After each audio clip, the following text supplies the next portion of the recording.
Screen. Change the screen. Yes, Dr. Ellis, that's the one you want. You want this screen. Yeah, I'm trying to figure out how do I turn this camera off. Well, I don't want, no, I want to record the presentations. But,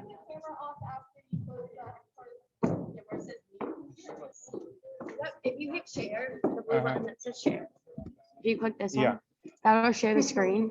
And then if you open it back up and hit the arrow and just stop video. Oh, but won't that just do our voices then? Yeah, so this thing here. that's this camera. And that's Right. the only camera that if you want us to be seen.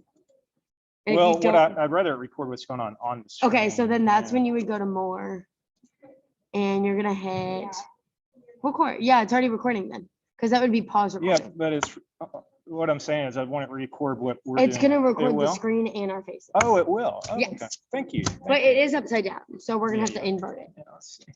There we go. Cool.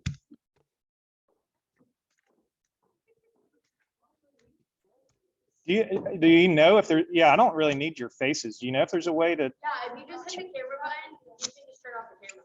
on here? Yeah. But won't that just record your voice though? No, it'll record the screen. It just stops. Okay. Okay. Is this Cool. little button? So really, that start video is just for recording. Yeah, so you. that Gotcha. is saying that you're recording the Screen sharing. Got it. Yep. Got it. Thank you. Thank you. You would think I would know all these things by now, but you know, us old fogies, we have a hard time with all this technology. So, all right, let's see. 8 minutes left. Right.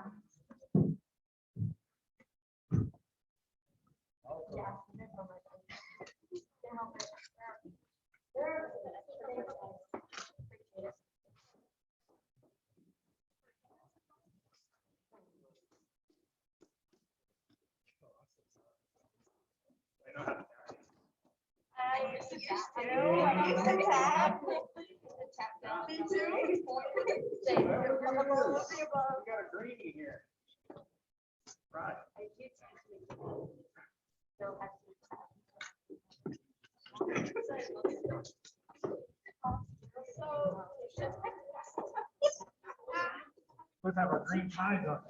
Yes. Or every day.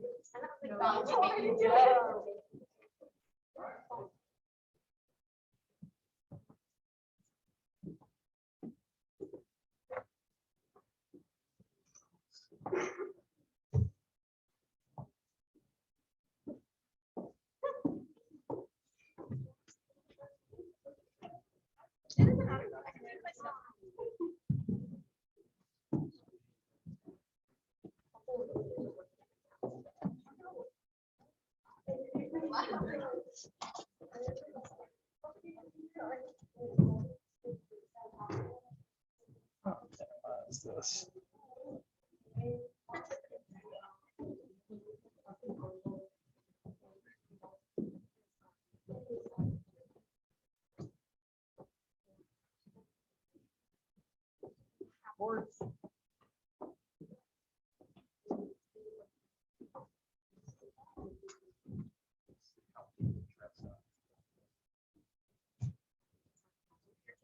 Yeah.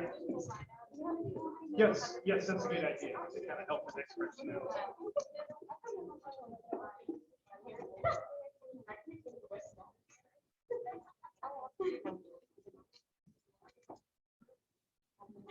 Hi.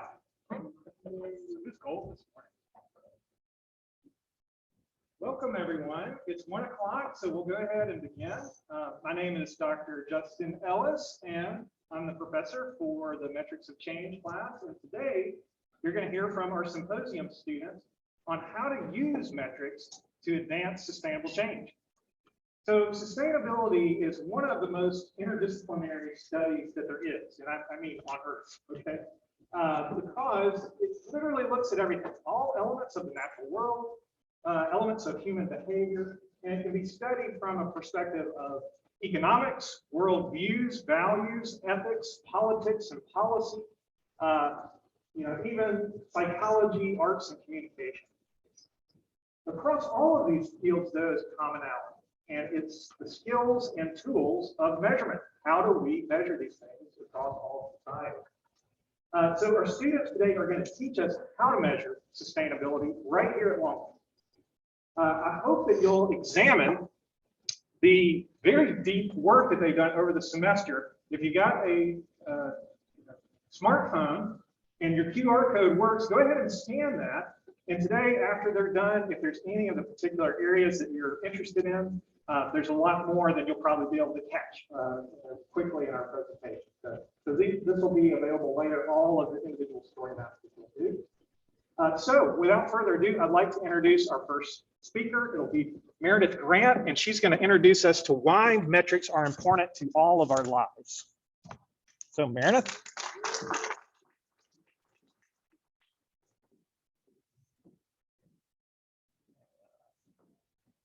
Minimize that for you and pull this up. And that's right, what you need, right? All right. Thank you. You're welcome. Hi, everybody. So like he said, my name is Meredith Grant, and I'm going to start off talking about the importance of metrics to our lives. So to start off, I just want to introduce what metrics is. So it's just one tool in our toolbox for positive change in society. And metrics are measures for something. So we use metrics all of the time, but many times we don't realize that we're using metrics on a daily basis. So the purpose of metrics is to try and accurately represent the world in ways that help us see things kind of in a different light and inform us on better decisions that we may be making. So metrics are used to transform sometimes vague requirements that an individual gives into more numbers that can be used to accurately map a process or make a decision or whatever that may look like for the individual. So metrics are mostly used when making a decision or evaluating certain aspects of a situation or tracking performance. So some large uses of metrics for many of us are what college we decided to go to. So things like the cost of tuition, the size of the school, distance from home, and then things after graduating that are important are things like the pay of the company that you may work for, how many days off you may receive, and the benefits of a company. But for college students, some of the metrics that we evaluate more on a daily basis is social media, the likes that we may receive on social media or the amount of time that we spend on those apps. We use metrics for exercise, like the number of steps we walk each day. We use them for grades, obviously, and then financial status. A few disadvantages of metrics, though, are that we can misinterpret them. If it's not shared accurately, we may fail to share the information appropriately, and we can make wrong inferences from those metrics if not explained properly. And then finally, I want to talk about the importance of metrics to our lives. So metrics are never going to go away. They're something that we encounter each day, whether we realize it or not. But they make a big impact on sustainability as well. And without metrics, we can't forward our work in sustainability. But Abby is going to talk a little bit more on metrics and sustainability for us.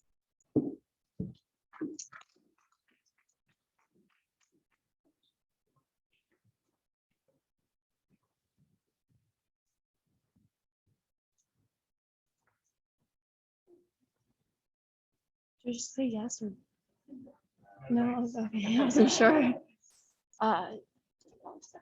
So hi everyone, I'm Abby Wright, and I will be discussing the importance of metrics to sustainability. So what is metrics to sustainability? It is this is a type of measurement that is assessed by indicators. It is used to track institutions' performance on sustainability. This can be easily compared to grades and how students track grades to see how they're performing and what they may need to improve upon. So benefits of metrics to sustainability. Sustainability tools have been created to allow colleges and universities compare their sustainability practices.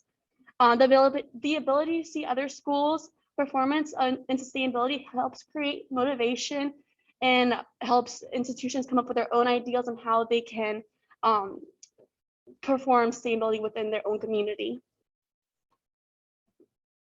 So there's also benefits to students as well. So instead of sitting in a classroom all day listening to lectures where most students end up getting distracted easily and not quite paying attention during the whole day and the whole lecture, they can step outside the classroom and perform their own research and analyze their own research as well, involving sustainability on campus. But overall, sustainability helps better a community and lead them down a safer and happier path. And next is Christina Fawcett, who will discuss story maps and water bottle stations.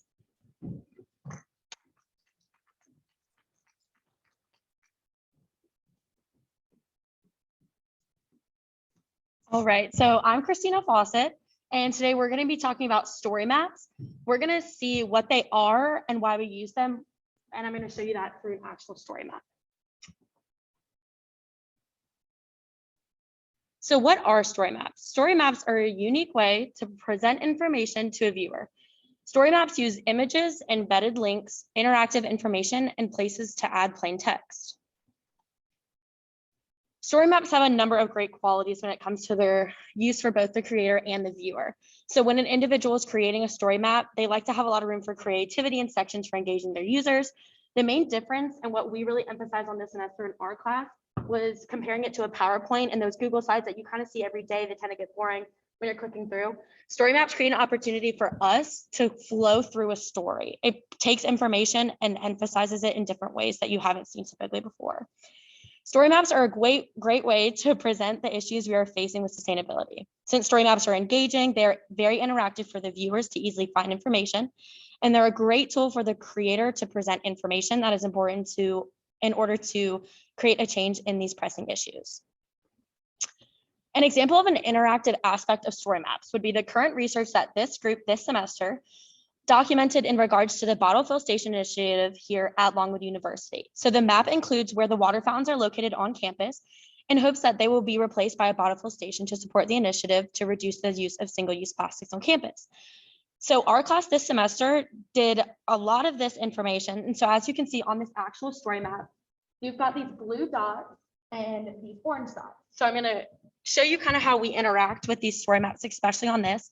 So I'll click on one of these orange dots right here. So as you can see, this is representative of a water fountain here on campus. So we went around, we did our data, and we pinpointed where they are found on campus. So as you can see, this one is Granger Hall. It shows you where it is located, next to what room, just helps you kind of find a little bit better. And then we also took photos, which I personally found was very helpful to help us identify where you could find everything. And then that was for water fountain. And then for the blue dots, this represented the bottle fill stations. It's kind of the exact same gist of everything. So it tells you what hall it's in, the first floor, where it's located, again, includes photos. As you can see, the use of story maps allows the creator to show and explain given information in various ways for the viewer to comprehend sustainability challenges we are facing. It is overall both user-friendly and viewer-engaging, and story maps are just an overall great way to create an easily operated and attractive presentation. And I'm going to hand it over to Megan Knight, who's going to introduce STARS to everybody.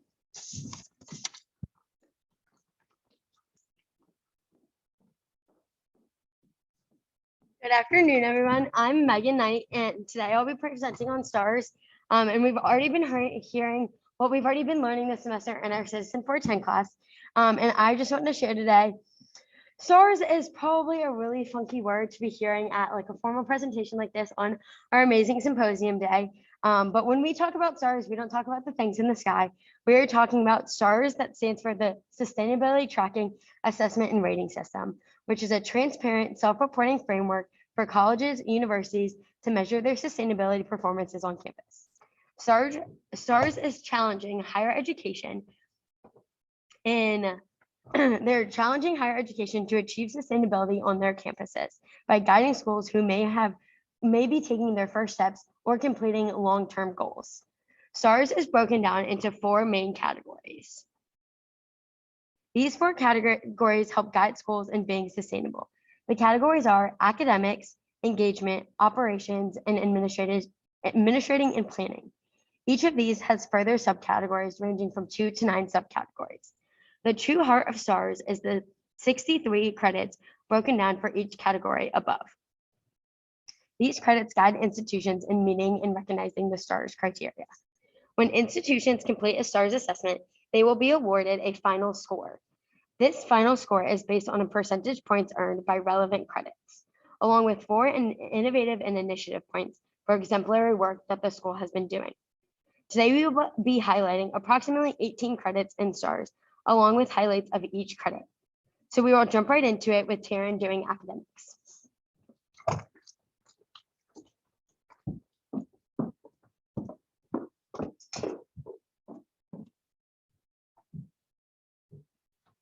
Hello everyone, I'm Taryn Pullen, and today I'm going to be talking about sustainable academic courses.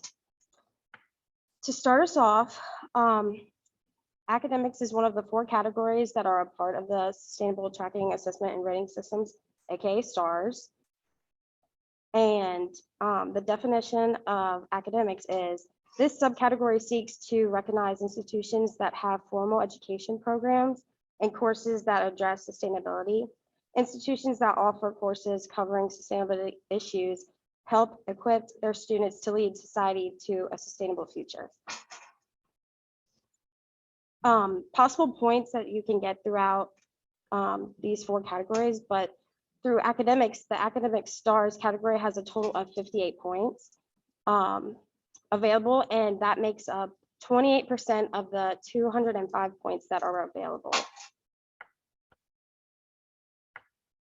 So in the academic category, there are 2 subcategories that have 11 credits within them. There's a total of 58 points available in this category. My group will be discussing 5 of those credits, which include academic courses, undergrad programs, immersive experience, sustainability, literacy assessments, and campus as a living laboratory. So what are academic courses? This credit recognizes institutions that offer sustainability courses content across the curriculum. Sustainability courses can provide valuable grounding in the concepts and principles of sustainability, help build knowledge about a component of sustainability. So what do? They provide beneficial grounding in the concepts of principles of sustainability, and they help build knowledge about the components of sustainability, and they introduce students to sustainability concepts. And institutions that use sustainability concepts throughout their curriculum prepare students to apply sustainability in their professional fields. What institutions must have to apply this is there is a required documentation that provides an inventory conducted during the previous 3 years. And the inventory must include the title, the department, and the level of the course, and then a brief course description explaining why the course is included the reference of sustainability, and then an indication of whether the course qualifies as sustainability focused or inclusive. And institutions must have courses that are measured by the percentage of academic courses offered that are sustainability focused or inclusive. And a course can only be sustainability focused or inclusive, but they can't be both. So how this is scored, an institution must identify and describe its sustainability courses offerings per the minimum criteria outlined in measurement to earn points for this credit, and each part is scored independently. There are 2 parts, and the first part, well, in total, you can the maximum total points is 14 points. And the maximum you can earn for the first part, you can earn maximum 8 points. And this credit, if 20% or more of all courses offered are sustainability focused or inclusive. And for the second part, the total points you can earn is 6 points if 90% or more of the academic department offers at least one sustainable focused or inclusive course. Some of the schools that I did some research on that have this is UVA is one of them, and they received a gold rating for this year. For their academic courses, they have received a complete with a scoring of 6.36 out of 14, which is pretty low. But they do have undergrad and graduate courses that are sustainability focused and or inclusive. and they have 66% of sustainability courses offered and 55.41% of academic departments with sustainability courses offered. And the next school I looked at was Yale, and they also received a gold rating. And they also received a complete with a 6.25 out of 14%, which is also pretty low. And they also do have undergrad and graduate courses. And they have 6.22% of sustainability courses offered and 56.41% of academic departments with sustainable courses. So Longwood, how should Longwood apply this credit? They should offer sustainable courses content in numerous departments so it can increase student exposure to sustainable topics and themes. They can start off by adding only 100 level-based courses to start. And I personally think a good starting point to introduce these classes and have them succeed at Longwood would to begin simply. And offering the basics to first-year students could help us start slow and progress gradually. And it gives students real-world skills they can use to improve their lives through campus and throughout the planet. And that's it. Thank you. And the next presenter is Christina Fawcett, and she will be talking about sustainable literacy.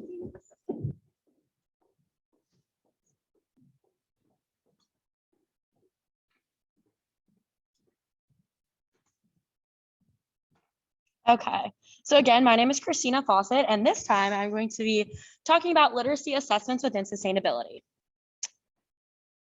So what exactly are literacy assessments? Literacy assessments are tests that are designed to examine how individuals absorb and interpret certain literacy tasks or information. So within sustainability, these tests can help institutions or programs evaluate the success of their education initiatives and develop insight into how these initiatives could be improved. So we're going to take a look at how this is scored within stars. So at this top section where that kind of line breaks, that first section where you can see the 2 points, this assessment would be administered to the entire student body or at a minimum to the institution's predominant student body.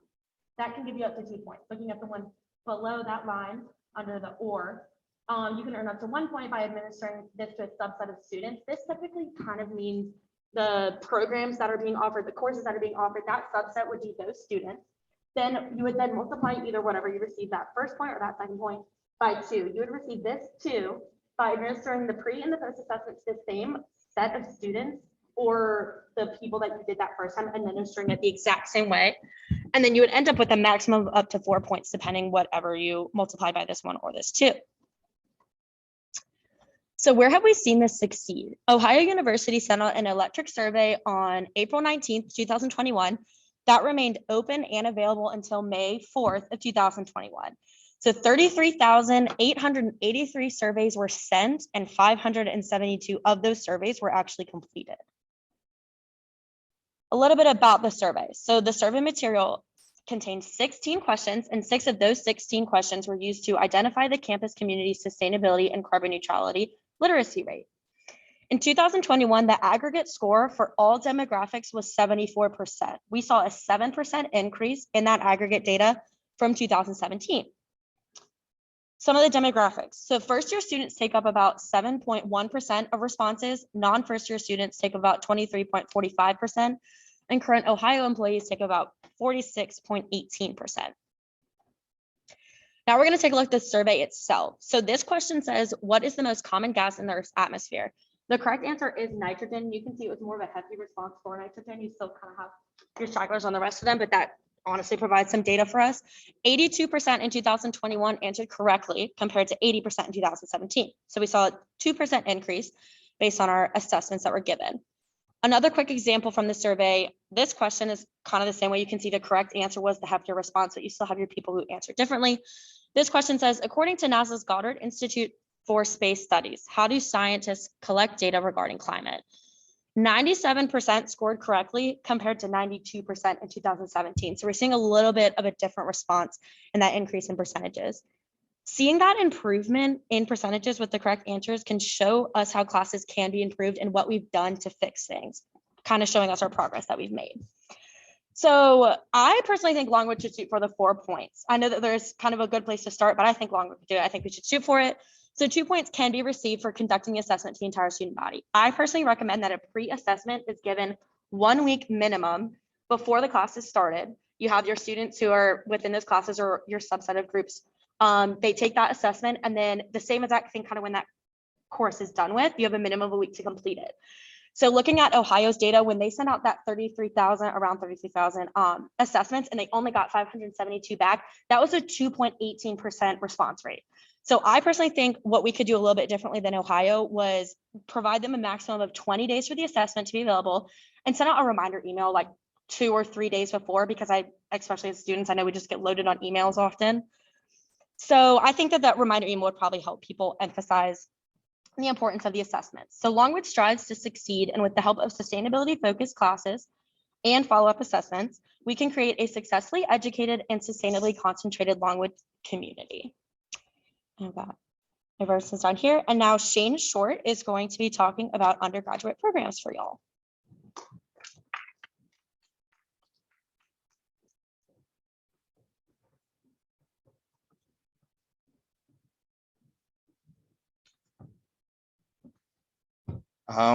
As Christina said, I'm Shane Short, and so I'm going to be talking about undergraduate programs and how STARS equates to the undergraduate program. So now, the undergraduate program is a subcategory within STARS that tries to introduce sustainability into college campuses with their usage of undergrad courses within that specific undergrad program, and sort of see how that major works and operates in that program. And then the undergrad program develops an institution's commitment to sustainability and the measurement of metrics. And that this is another pathway for students to talk about the sustainabilities within their discipline and within their major, and how to make sustainable changes with their major as well. And it's sort of is like helping with their formal academic programs. It's sort of adding another contributor to sustainability and learning how to help that community. Now, some of the STARS criteria within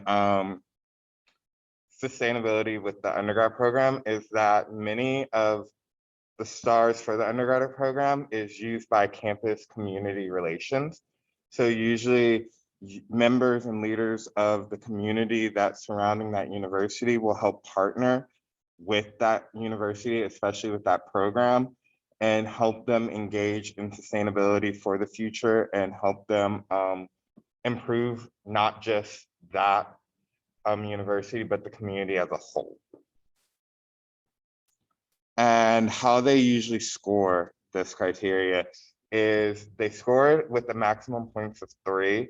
And usually most universities focus for 1 to 2 majors to have this.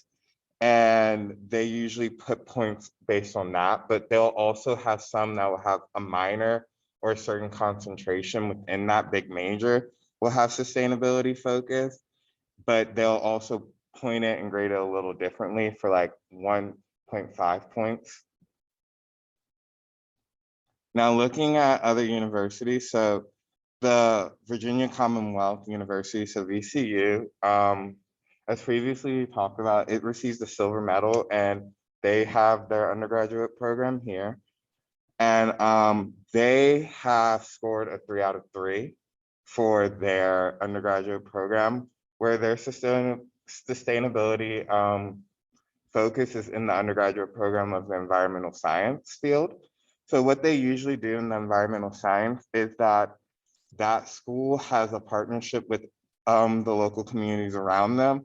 So their students can get prepared for the world workforces of the environmental science field, the government services, the nonprofit management services, and then the private sectors as well, where their curriculum in that major focuses on the related workforce field to help have a strong program. Another school that has the undergraduate program is the University of Virginia, so UVA. And they scored a 3 out of 3, and they're at the gold medal this year. So the sustainability focus major that they have is in their global studies in environmental and sustainability. And that has focuses with the outside communities with their human transformation and how that they can help partner with the economy and the policies around them and the environment to help make it equitable and sustainable for their students, but also outside in the real world. Now, how Longwood can help implement the undergrad programs. So Longwood is known for having the two big main programs, which is their liberal studies education major and their nursing major here. So I think the sustainability would be more beneficial if you start there, where you can focus on that curriculum, trying to address issues that the community is facing right now, because also with these two majors, they already have very good partnerships with the local community, but just adding more of the sustainability part to it to see how that works and operates. And then you can have students evaluate the level of how impactful the sustainability within the major and doing that program affected them and affected their work and affected their academics as well. So thank you very much. And these are my references. And now next is Jenny Johnson talking about immersive experience.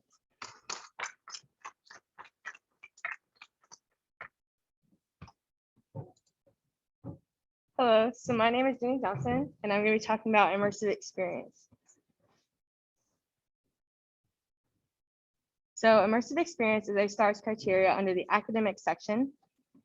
This criteria requires a university to offer their students courses that require them to dive into a community and focus on 2 United Nations sustainability goals. So scoring for this credit includes a total of 2 possible points for the university to earn.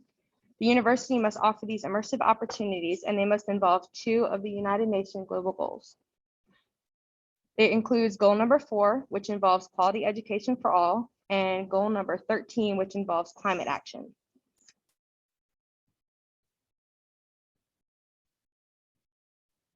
Some examples of universities that have received a good score under the academics assessment from STARS include Arizona State University.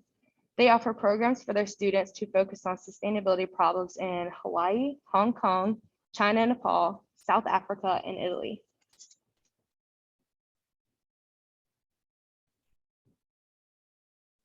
Another example is Colorado State University.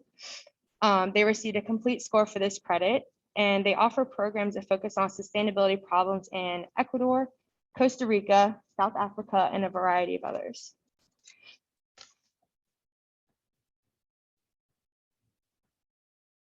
In support of the STARS assessment, Longwood can focus more on the study abroad programs that they have or expand to new ones. Longwood can focus on the sustainability goals and require that their students offer their knowledge to find solutions for various places around the world.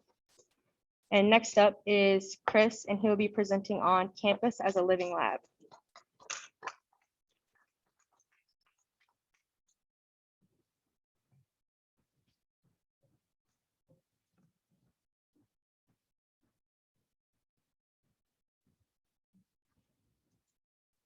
All right, thank you, Jenny. So my name is Christopher Skavinsky, and I'm going to be talking to you today about campus as a living lab. So this is still one of the academic credits. So STARS defines it as merging academics and facilities management to provide students with real-world skills and for the institution a path to meet its sustainability goals. So what does this mean? So basically, you're going to take what you learn in class and then you're going to apply it outside. It's sort of kind of like applying STARS to a practical of what's going on inside the classroom. And how is it scored? So you can see right here, I have 15 impact areas that STARS looks at. And so each impact area that you target will give you 0.4 points. And so the goal is to get 4 points for this credit. And so each impact area, it only gives you 0.4 credits. It can't be repeated. So to get the full 4 out of 4 points, you have to get at least 10 impact areas. So looking at what some other schools have done, Radford, they got the full 4 out of 4 points. And so for their grounds category, which was on the previous chart, they created this map. So it was a collaboration between the geospatial department and the biology department, where they went around and they looked at all the trees on campus. They cataloged it all in an app, and they created these maps that show kind of where there's more trees on campus and where there's less trees on campus. And so they put this map up so it's available to students, and it's also available to incoming freshmen. So when they're taking a tour, potentially looking at Radford as an option, that's one of the things that they see. And another school that I looked at was the University of Richmond. They also got the 4 out of 4 points.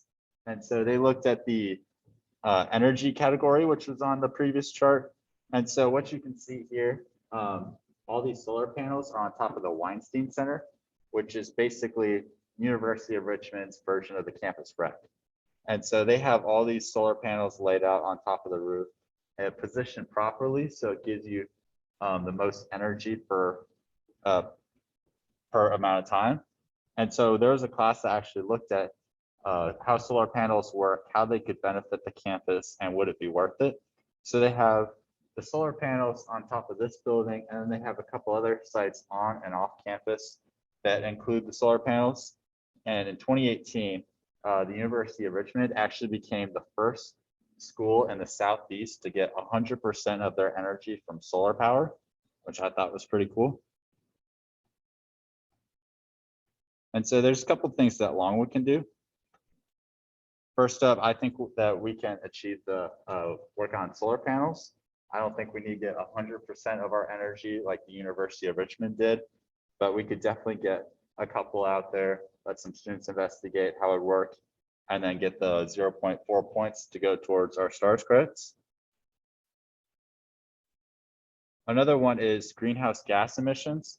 I won't talk about this too much because Matt will be explaining it more later, but we don't currently have a emissions test. So I think that'd be a easy thing for a student to do, but Matt will give us more background information on that later. And then lastly, I think that we should also get a dashboard for campus energy usage, like what we had with the dashboard for COVID last year. This will look at energy usage and water output in the buildings on campus, kind of give the students an idea of how much they're using, how much they can try and conserve. And so to kind of wrap up academics as a credit, so my group and I, we chose this credit because it does take up 28% of total STARS credits. We thought that was a pretty big portion. And also another thing about academics is a big part of a student's life. When they come to college, they're looking to get a degree in academics. So this would be something that they consider when they're looking at their life at Longwood. And next up will be Madeline, who will introduce our next category.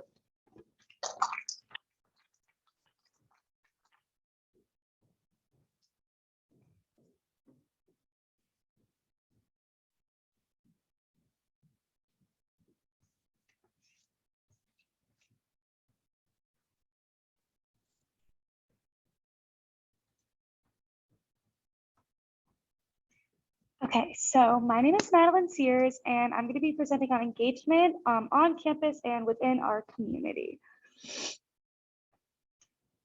So what are we tracking and assessing? Like we've heard from other presentations before, there are 4 main categories within STARS. There's academics, engagement, operations, and planning administration. And my group focused on engagement. There's this subcategory seeks to recognize institutions that provide their students with sustainability learning experience outside the formal curriculum. So this would be outside the classroom. Students would partner up with local businesses and organizations. So the engagement stars category has a possible of 41 points available, making up 20% of the total 205 points possible within stars.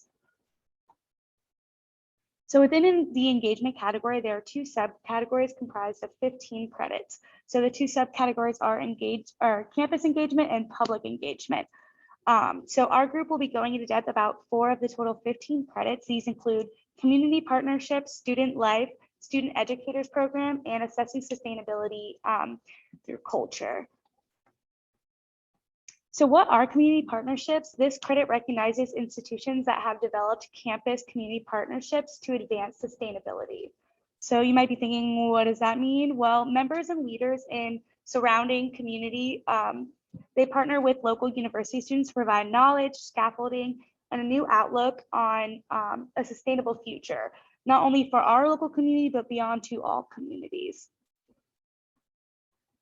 So within the category, there's criteria that needs to be met. So the first criteria is it needs to be financially or materially supported by the institution. The second criteria is it needs to be multi-year or ongoing rather than just a short-term project. And it needs to be sustainability focused. So either about sustainability as a whole or a major issue within sustainability. And it also needs to be inclusive. The partnerships need to be equal effort between the students and the organizations.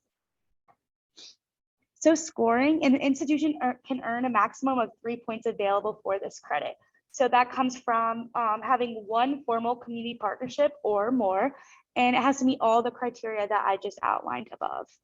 And partial points are available to some universities. So that would be like Longwood, who would be starting out. We would get partial points, but we wouldn't be able to meet the multi-year criteria just yet.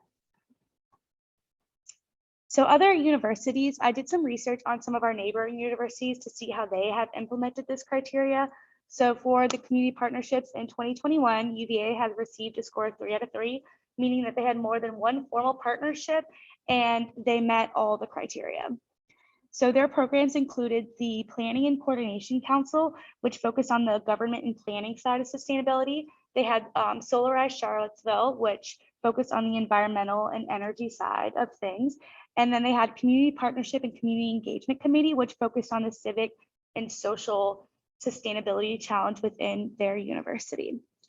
I also looked at VCU, and so for their partnerships in 2018, they received a score of 3 out of 3. So they had 1 formal partnership and they met all the criteria. In their partnership, they partnered with the Richmond Center for Healthy Hearts to help with the implementation of a learning garden on campus. So it not only did it address sustainability on campus, it involved multiple groups on campus, and they addressed the food security problem in the Richmond community. So how to implement at Longwood? The plan is to create 1 or more formal partnerships within the Farmville community. And how can we do this? To get students involved and get them to care, we need to cater to their specific interests, needs, and goals. So to do this, we want to have multiple programs that address different sustainability issues within the different areas of sustainability, similarly to what UVA did. So by surveying Longwood students, we can get a better understanding for what their interests are, what they know already about sustainability, what are some issues we are facing at Longwood when it comes to sustainability, and what are some issues that Farmville is experiencing when it comes to sustainability. And some specific ideas that I have kind of come up with would be having a program that goes along with the government planning side of things. This could be funded and organized by Longwood because, we could have students go to the meetings about the future buildings on campus and just to see what their plans are for making them sustainable. We could also have science majors partner up with local business organizations to assess and analyze their sustainable practices and help them improve. This would be a good long-term goal for us because we could create a good relationship with a local organization. And then we could have sociology majors and science majors partner up with a local organization to create a sustainable area on campus, similarly to VCU. This would be a great way to make sure we're being inclusive within engagement. So basically, by partnering with local communities that incorporate more than just the science part of sustainability, we can improve our campus and community engagement. I'm going to pass it off now to Meredith Grant, and she's going to be talking about student educators.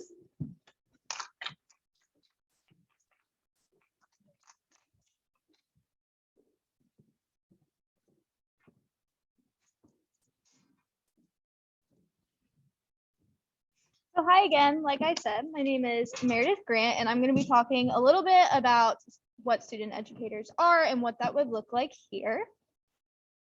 So like everybody said, STARS is the Sustainability Tracking, Assessment, and Rating System. So what are student educators? They're basically students that would be appointed by the college or the university to teach other students about sustainability and what that would look like on that campus. So they're hired by whatever organization and teach those other students. They work throughout the academic year, going through intense training about what sustainability looks like at that specific school, and then advocating about sustainability to those other students. So there's two main criteria for a student educators program. The first one is the percentage of students that are served by a peer-to-peer program or an outreach, kind of like I said, those student educators informing the other students. And then the second criteria is the number of hours that the student educators spend advocating about sustainability and planning events and outreaches and things of that sort. So the requirements to become a student educator: you have to be formally appointed as a sustainability educator. There would be formal training, specifically at Longwood, that would look like the talking about the sustainability on our campus. And then most of those student educator programs are provided financial resources to assist with those outreaches and events. Some of the types of student educators are on campus, off campus, residential life student educators, and then event and outreach educators. So I'm not going to go too into depth, but in order to score points for the student educators, it's based on the number of students that are enrolled in the credit, the number of hours worked by the student educators, like I talked about, and then the number of students served by a specific program that the student educators would put on. So one of the schools that I did some research about was the University of Albany. They were able to score 4 out of 4 points for their student educators program, and they have 3 main student educators programs that are actively going on. And I'm going to talk a little bit about the off-campus ambassador program. So this serves 5,000 students in the Albany area, and there's 10 ambassadors or 10 student educators. They basically reach out to those that might not be on the residential campus as much and are able to provide a little bit more information on sustainability to them. They were able to provide free recycling bins and do community-wide yard sales for these students to have them engage in sustainability a bit more. The other school is the University of Virginia. Unfortunately, they only scored 2.46 points out of 4 points. That was mostly related to a smaller number of students that were engaged in the programs and then minimal hours served by the student educators on a week-to-week basis. They also had 3 student educator programs that they do. And I'm going to talk about the Sustainability Student Employee Program. So they focused on 4 main areas of sustainability. And like I said, they coordinate a lot of events and communicate to the other students about sustainability. So some of the programs that they do, you can see in that main picture, that's called Who's Reused. So a lot of the students are told to bring clothes, shoes, anything that can basically be refurbished and used again. And then the other picture on the left-hand side is zero waste athletics. So they were able to put trash bins, recycling bins, composite bins, things like that around athletic facilities to have those students engage in recycling and sustainable practices a little bit more. So what we can do at Longwood to score points, we can increase the number of students that are trained in a student educator program, and we can have peer mentors serve as student educators during New Lancer Days and undergo some training prior to those freshmen coming on campus. The scores would benefit us because more students could get involved with sustainability and whatever that may look like. Our community and our campus would be more sustainable. And then it's going to elevate the status of Longwood because we would be more sustainable and have an active STARS score. But I'm going to pass it off to Rebecca Davis, who's going to talk a little bit more about student life.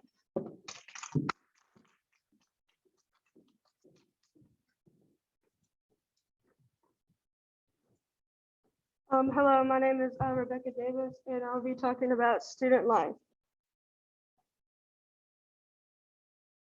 Student life is a credit that falls under the campus engagement subcategory.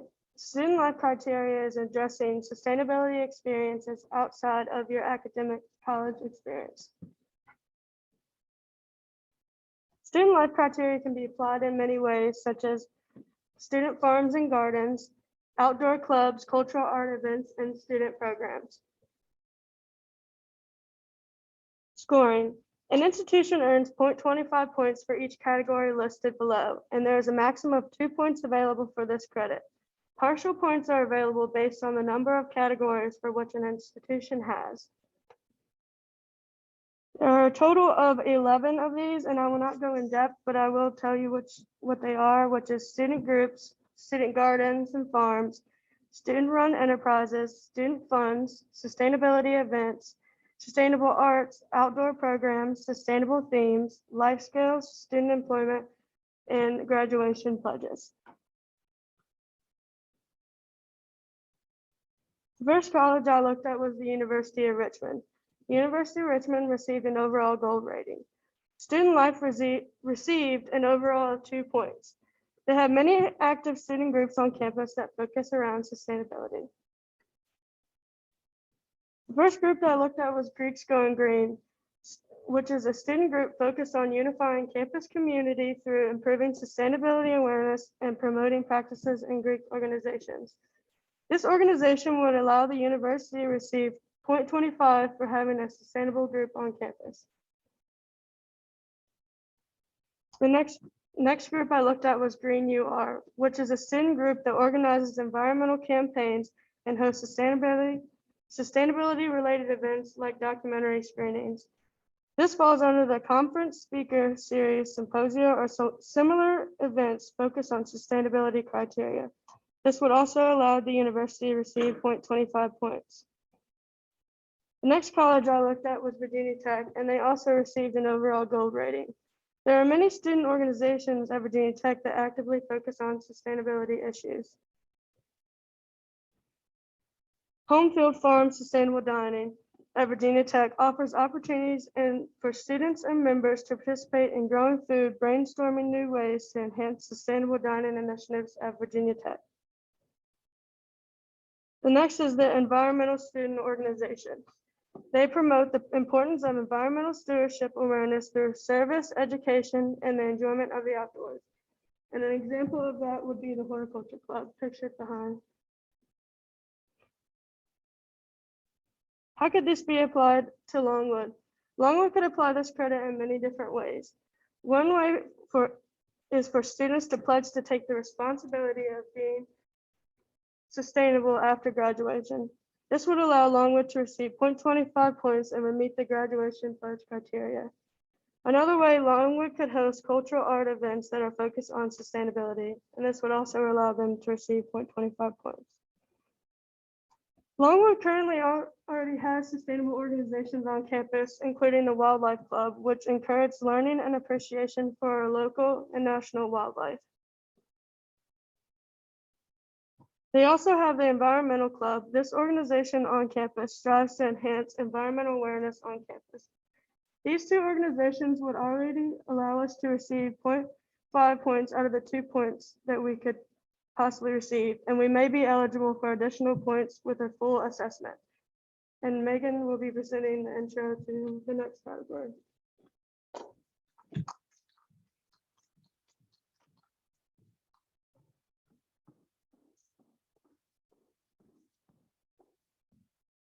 Oh my gosh.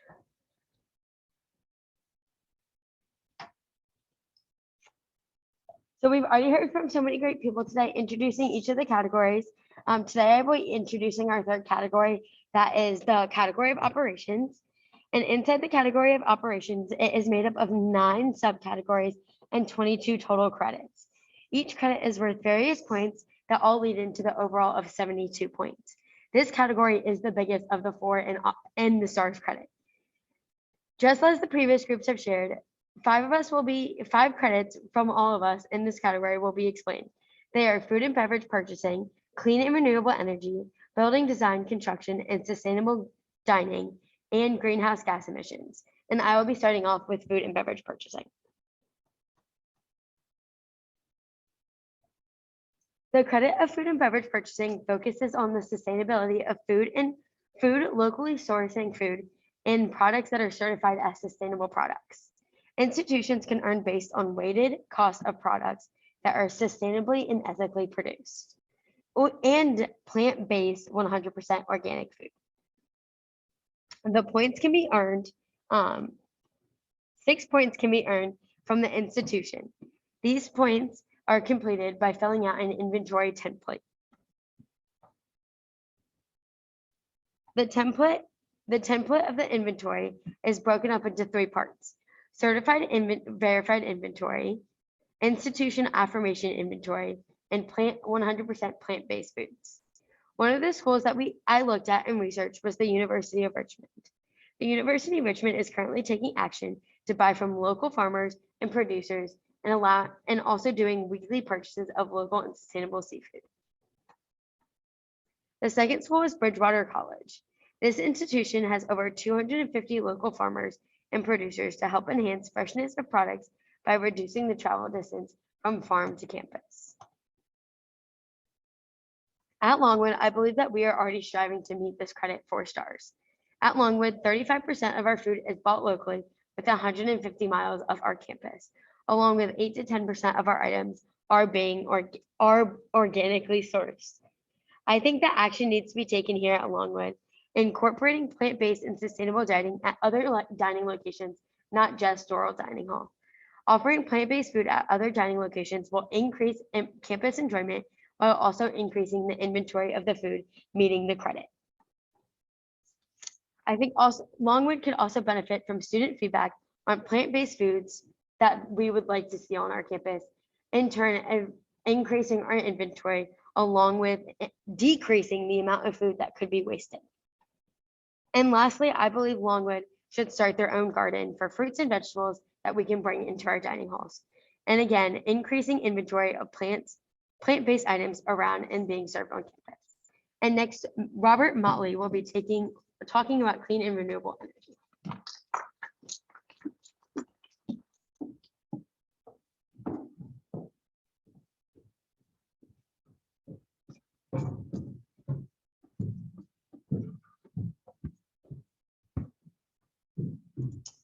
Thank you, Megan. Everyone, my name is Robert Motley. I'm going to be talking about clean energy. So what is clean energy? Clean energy is essentially just energy that comes from natural sources that are constantly being replenished. You know, you can think of the sunlight, it's going to shine after a storm, the wind's still going to blow, and we have an abundance amount of water here on Earth. So for my credit, there's certain criteria that needs to be met in order to score points. The first one is clean and renewable electricity. This electricity comes from on-site sources, so solar panels, wind turbines, things like that. The second one is clean and renewable thermal energy. And this thermal energy could be the biomass facility we have here at Longwood. It could be burning chips, wood chips, stuff like that. The third one would be unbundled renewable energy projects. This is more commonly RECs or PPAs, ways that universities can fund money for these energy contracts that can be somewhat expensive. And for the scoring for this credit can earn up to 4 points. The most common ways are, hold on, sorry about that. Here we are. So scoring for this credit can earn up to 4 points. The most common are wind, geothermal, and solar. Now for these certain areas of scoring, they have to be converted to either kilowatts an hour or British thermal units. And they're placed onto the scoring chart behind me. And one of the most popular ways that universities tend to score points is for RECs, which are unbundled renewable energy contracts. These contracts can be sold and bought almost immediately. So it's a great idea to get a head start. The first university that I looked at was James Madison. So for James Madison, they have 2 main sources for their clean energy. The first one is a wind turbine that puts about 7.5 kilowatts of electricity. The second one is a solar panel group that puts out about 10 kilowatts of electricity. And JMU's Center for the Advancement of Sustainable Energy was in charge of this whole operation, which is something I think we should take into consideration since Longwood has its own office of sustainability here. The second university that I looked at was Randolph College. So for Randolph College, they purchase all their electricity through Collegiate Clean Energy. Now, Collegiate Clean Energy is a locally DMV run competitive service provider that supplies this energy for colleges that can't afford on-site sources. And most commonly, they provide electricity through hydro or landfill gases. So to wrap it all up, I have some recommendations here for Longwood. The first one would be to submit the STARS report to the Office of Sustainability or for Sustainability. I think that after looking at my presentation and my work, I think that they really would understand how important it is to get a head start. The second one would be, I think our goal ultimately should be to have some on-site sources ourselves. So allocation of more funds for solar and wind energy implementation. The third one would be for Longwood to reach out to JMU or other universities and see what barriers and facilitators they faced when trying to implement these on-site sources. The fourth one would be for Longwood to search for areas within its community that could harbor these solar panels. I know Chris's presentation at Richmond, they had solar panels on top of buildings. That's a great idea. Or also farms, Farmville, there's plenty of farms that they could rent. The last one would be to possibly join Collegiate Clean Energy or to sell some RACs to get started. Like I said, it's an immediate, quick way to do it. So thank you very much. That's all I have. I believe next is Sarah, and she's going to talk about building and construction.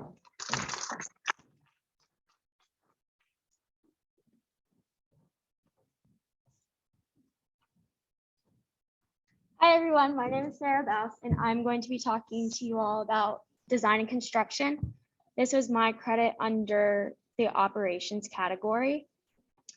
Building design and construction is a credit that evaluates institutions that have newly constructed buildings or renovation projects within 5 years. Oh, you can't see it. And this credit can be scored, it gets up to 3 points, and they can earn an institution can earn points by having eligible building space completed during the previous 5 years under the green building scale. So a little bit more about how it's scored. It's scored based on the space of a building that is eligible or meets the criteria of the guidelines compared to the space that's not meeting the guidelines. And some of the guideline impacts are site surrounding, energy consumption, and water consumption. This is more of like a visual chart showing how the points are scored and how the floor area impacts the score.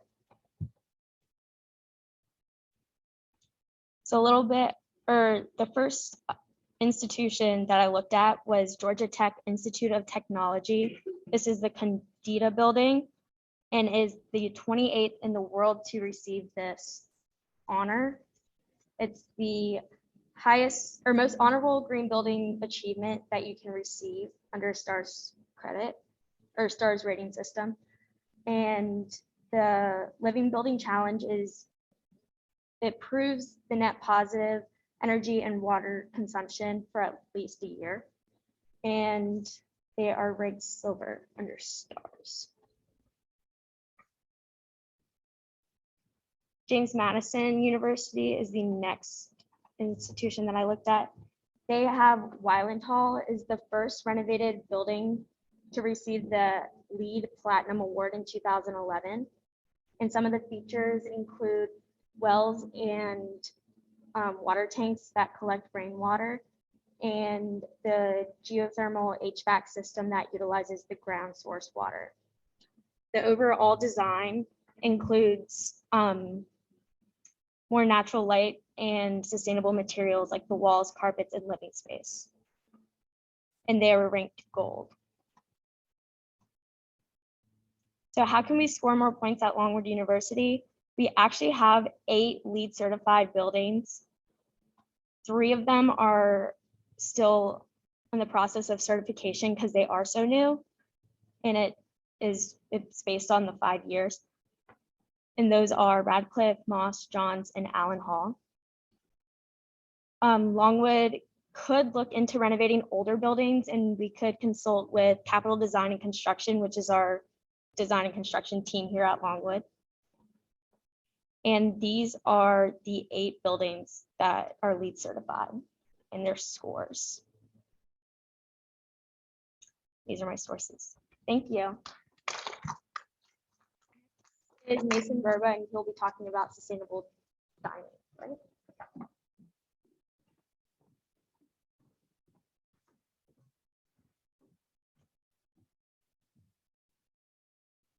Good afternoon, everyone. Today I'll be talking about the STARS credit of operations and the sustainable dining aspect of it. This credit is measuring the sustainability of on-campus dining facilities. It is scored out of 2 points, a small but still very important part of campus sustainability and operations.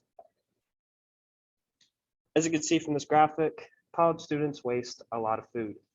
And this really emphasizes the importance of not only sustainably sourcing, but also sustainably managing the waste produced by our dining facilities. The first part of this credit is the institution support for sustainable food systems. As you can see in this graphic underneath, it is the specifics of how it's scored. And number 2, the institution's efforts to minimize food and dining waste. Some examples of what other schools are doing. George Mason University has scored a perfect 2 out of 2. They only source their foods from within a 250-mile radius. All herbs used in their dining facilities are grown on a campus-owned greenhouse. They have completely strawless and trayless dining, as well as all compostable waste being given to a third-party contractor who then distributes it back into the community. Our second school is James Madison University. JMU has also scored a perfect 2 out of 2 for their efforts. They only purchase from within a 150-mile radius. They have pre and post-consumer composting in every one of their dining facilities. And 100% of their frying oil is given to a third-party contractor who then converts it into biodiesel and animal feed, which is given to the farms that JMU purchases from. A few of Longwood's current actions as a part of their zero waste initiative. We also have pre and post-consumer composting in every one of our dining facilities. We have completely eliminated trays, and we also source from a local radius.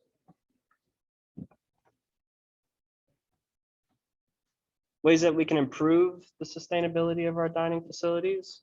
We can inform students about the impact that the food they are eating has on the sustainability of our community and campus. We can invest in campus-owned farms and facilities to provide more for ourselves.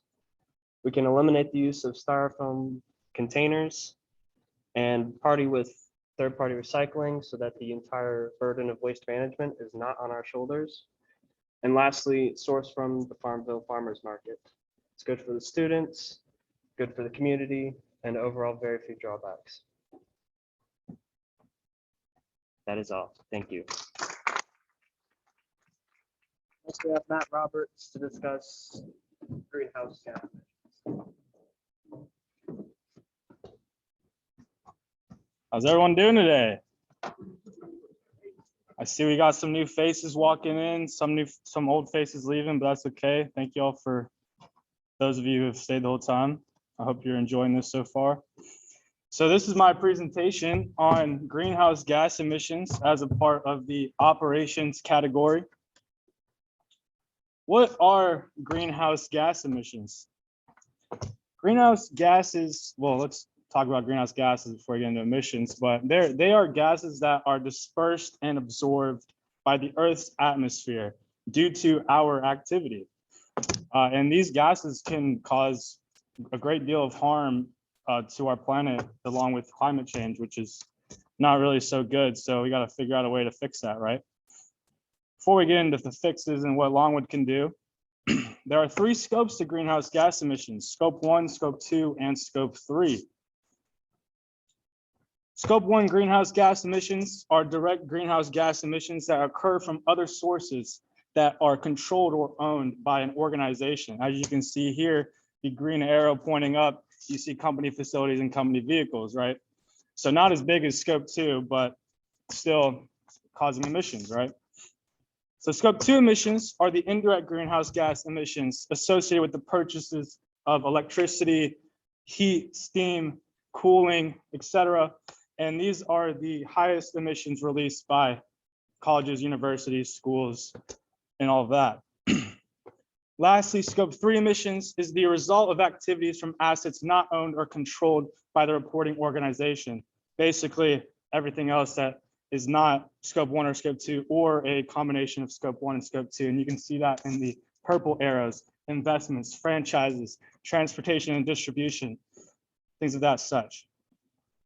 So how does STARS assess the greenhouse gas emissions credit for colleges and universities? There's 2 parts, both being 4 points each for a total of 8 points.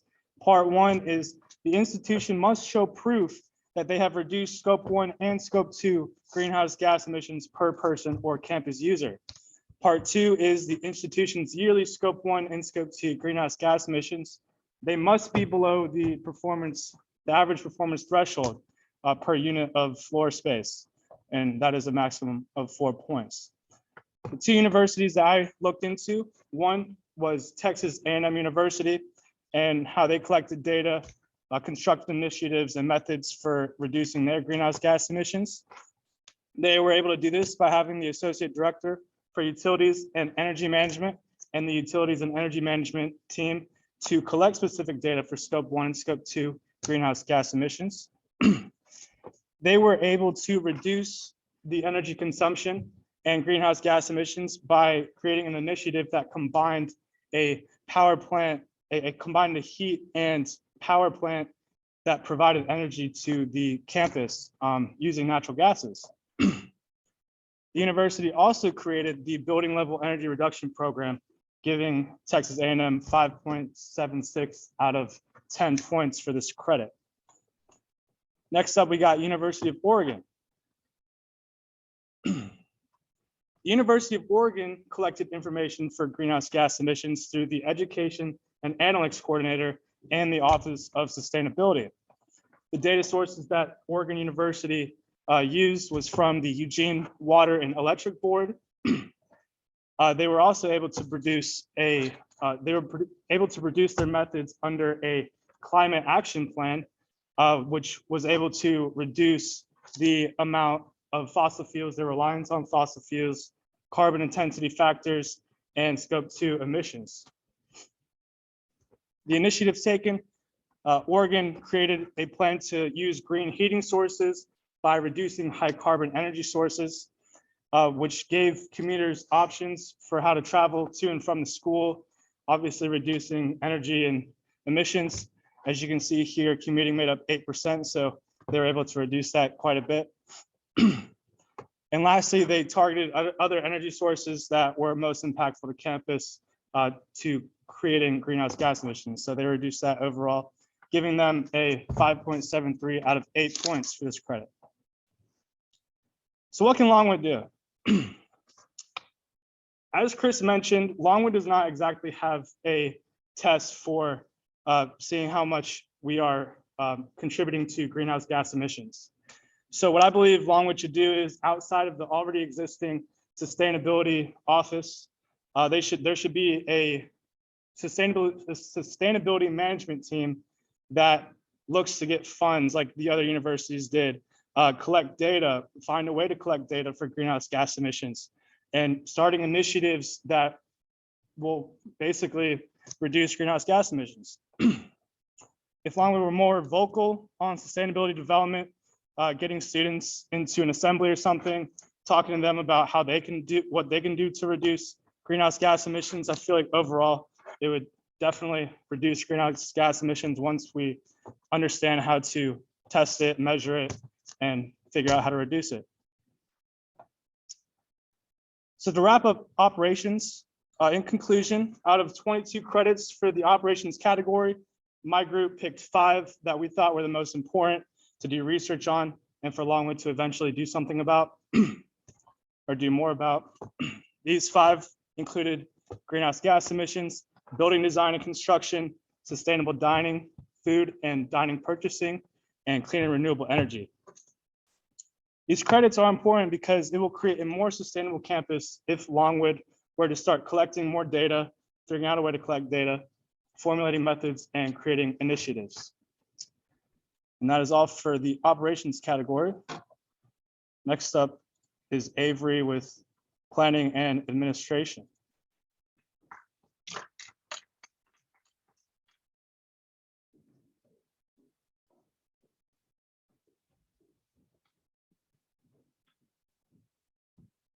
Well, hello, my name is Avery, like you said, and I will be covering the 4th STARS category, which is planning and administration. Just to tell you a little bit about this, planning and administration is one of the 4 categories that is included in the sustainability tracking assessment and rating system, also known as STARS, that we talked about today. So just a little overview definition of what our category represents. This subcategory seeks to recognize colleges and universities that are institutionalizing sustainability by dedicating resources to sustainability coordination, developing plans to move towards sustainability, and engaging stakeholders in governance. So the planning and administration STARS category has a possible of 34 points makes up 34 points out of the possible 205 available, making up 17% of the total STARS categories. Within the planning and administration category, there are 4 subcategories, which are comprised of 15 credits. Our group today will be looking at 4 of those: affordability and access, wellness programs, workplace health and safety, and also sustainability planning, which I'll be covering today. So what is sustainability planning?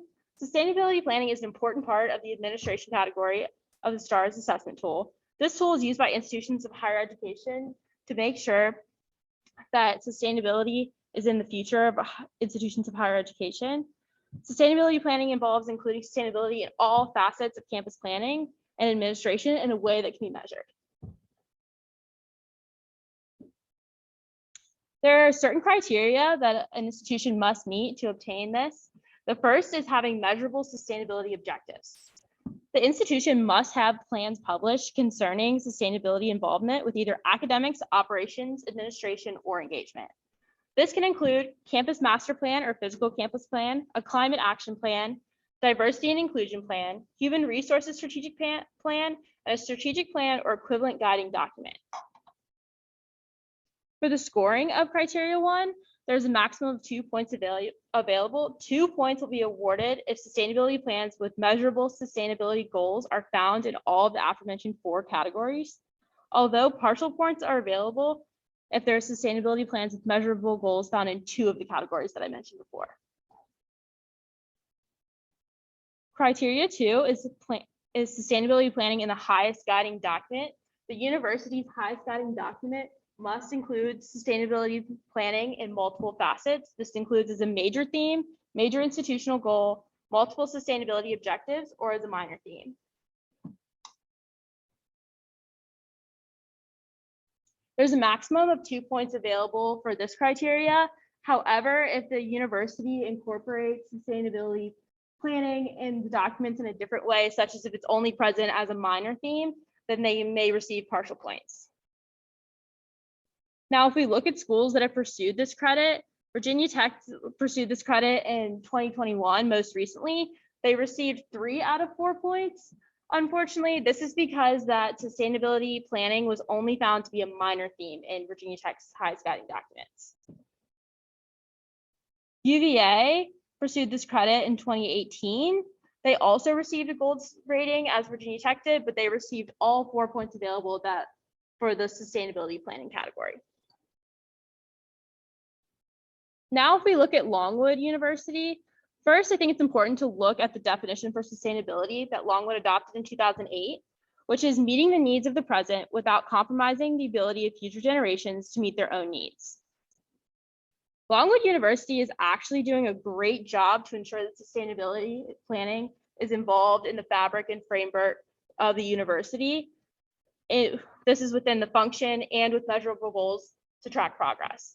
A great example of this is if we look at an example from Longwood's 2025 Master Plan for Sustainability related recommendations.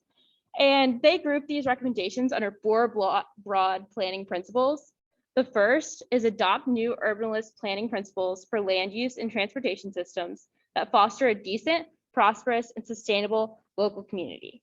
Second is to strive to become a carbon neutral campus. And third is to develop and build an environment with minimal environmental impact. And lastly, to use the campus as a learning environment. And if you go back and you look at this 2025 master plan, underneath each of these broad categories, there are recommendations for the university of how we're going to meet these goals. So if Longwood follows through with this plan as they have set out, then I think we're in great shape with sustainability planning here. That is all that I have today. And now Ford is going to tell you about access.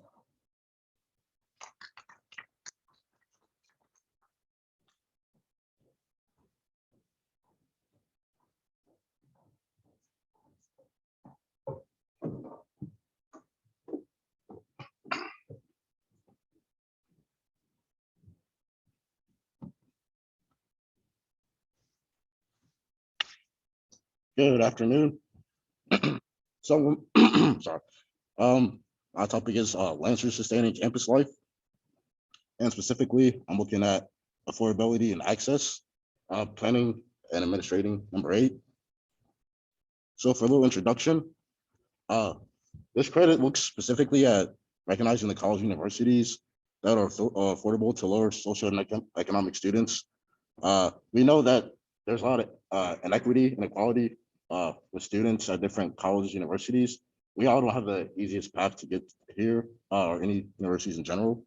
So this credit specifically looks at how we can help students because we know if all of us can work together, then that the sustainability issue can definitely be solved if we work together. So for this credit, it has 4 main parts to it. A looks at the percentage of need met on average for students who awarded any need-based aid, percentage of students graduating without student loan debt, percentage of entering students that are low income, and graduation success rate for low income students. Now for my institutions, I looked at one big school that has a lot more financial aid money coming through, and then another school that's more smaller base. So I like to see like a difference in size that helped these 2 institutions get their credit. So first, I looked at Penn State University. Penn State definitely is a way bigger school than the next one that I'm going to talk about. On the subject of Penn State, I like their motto, Achieve Penn State. I feel like Longwood could have a motto such as Achieve Longwood or some shortened to the point that helps us get our point across. And going farther with Penn State, they work closely with their university financial aid offices and registrars, and even a lot of alumni to see how much money they can help with that. They also had a fundraising campaign, and they worked with the Office of Undergraduate Education to help them get a high credit score. And their score for this PA was only 3 out of 4, which is kind of low, but it's definitely a work in progress for them. And then the next school I chose was Randolph College. It's a small school here in Virginia. So of course, like there's definitely financial differences between Penn State and Randolph College, mainly because of the size. And with Randolph, I couldn't find much, even when I dove deeper into this specific credit. I think it was mainly because like the size of the school, it was kind of hard to specifically find a lot of information on that. But they didn't have like any medal or scoring for this access at all. And it's important to think about with this credit, systems thinking. With system thinking, it's important to know that different aspects are connected together. For example, a student with lower economic status, they may not have the most money while being here, which means like they have like a food choice. They may have to work a couple jobs, and they have like lack of energy, which goes hand in hand with probably lower grades with the different classes. So I feel like specifically with plan administration, this helps us understand that system connections have to go hand in hand, especially with affordability and access. So specifically at LU, we definitely need help from financial aid office, especially since it's money wise. Help from the registrar's office and give us different names, and we can just email them individually to see how we can help benefit them. Help from the multicultural office, because sometimes it may be students here that don't have like the best access. So it's definitely probably best to help look into multicultural office. And then also, if you're gonna look at the multicultural office, you also have to look at diversity and inclusion coordination. And I feel specifically it benefits here because Longwood is such a small campus. It shouldn't take that long or be much trouble to help every student here that may need the access. As I said here before, like I mentioned before, sustainability is not effective if not all students can work. I don't have the access to work just with sustainability. So it is a collective effort when looking at sustainability. And I also would say that campus life would dramatically be much better if we all could work together and figuring out the best way to help each student. I feel like all our different stars together can definitely help with the benefit here. Planning would be definitely probably the last aspect because the higher up pieces we have to get to, but it's definitely something we can look at for sure. Step by step for LU, we would have to think about what offices we'd have to talk to. I mentioned the ones already up here.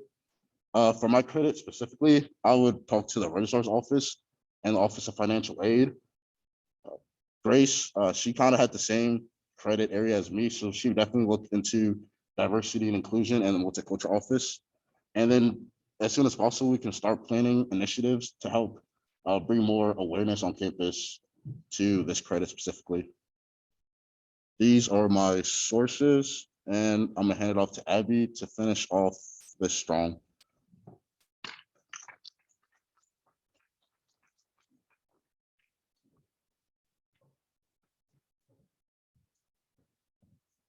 Hello again. So I'm Abby Wright, and my credit is workplace health and safety. But before talking about workplace health and safety, I want to dive into wellness programs. So what is this? It is another credit that falls under planning and administration, and it aligns really well with my credit, workplace health and safety. So there's two parts to a wellness program. The first part states that institutions allow students and employees to have easy access to counseling and wellness services. And part two states that there's limited designated smoking areas outside of buildings, or that smoking is banned in general outside and inside. And I think this is very relevant for today because of COVID, that it being a respiratory disease, that aligns with smoking and how that can kind of harm you more. And also with mental illness, because I know many people are struggling with that recently. So workplace health and safety, what is exactly? It is it's in the STARS program, and it recognizes institutions that help ensure health and safety to their employees. There are two criteria and scoring for each criteria. Criteria 1, it focuses on system and standards. So institutions have occupational health and safety management systems which recognize specific standards and guidelines. And for the scoring, institutions can earn a maximum of 0.5 points for accomplishing part 1. So then there's criteria 2, which is workplace related incidents. Per 100 full-time employees, the institution has less than 4 work-related incidents. And the scoring, institutions can earn up to 1.5 points for accomplishing part 2 of criteria 2 for having no work-related incidents, and points can be added and deducted based on how the institution reacts to those incidents. And for the scoring for part 2 of the criteria, there's a formula which you can see up here and below. It explains what certain aspects are. But that's to get points for part 2. So George Mason is one of the schools that practice this. They have a score of 1.48 out of 2. So instead of having an occupational health and safety management program at their institution, GMU has written programs which still meets the requirements of Virginia Occupational Health and regulations and OSHA, and they track this by insurance claims. GMU also has training which eliminates the possibility of harm at workplace. GMU has multiple training courses. They range from different types of laboratory safety to emergency management. There's a website provided online by the school that gives a more in-depth detail about these different types of training. University of Montana is another institution that practices this. They have a score of 1.08 out of 2. They have full-time staff, which their main focus is on tracking the work-related incidents, and they try it quarterly to identify problems, and then they come up with ideas to reduce the possibility of these patterns continuing. So what Kalong would do, similar to George Mason, we can create training courses where we can come together as a community and learn the importance of health and safety within a workplace and how to prevent incidents. Courses can be divided into majors connected to health and safety. So it's what students are interested in. In this way, students can also bring them out after college into their future careers. Longwood can also do something similar to University of Montana. We can have a staff whose main focus is identifying health and safety issues within our campus and develop ideas on how to lessen the danger. Longwood has a lot of programs where students are able to show their leadership skills, such as peer mentors and ambassadors. And I think this could be one of those opportunities. Students and employees can come together to track and document incidents and come up with ways to prevent them from occurring in the future. So to sum it all up, STARS is a self-assessment program that is used to track sustainability at institutions. Colleges and universities are able to look at other institutions' rankings, which helps create motivation and helps them develop ideas for their own community. The STARS program would help sustainability on Longwood University's campus, thus leading us down a safer and happier path. And here are my references. And that is it for today. So I'll open it up to the floor. If you have any questions for any of us, please ask away.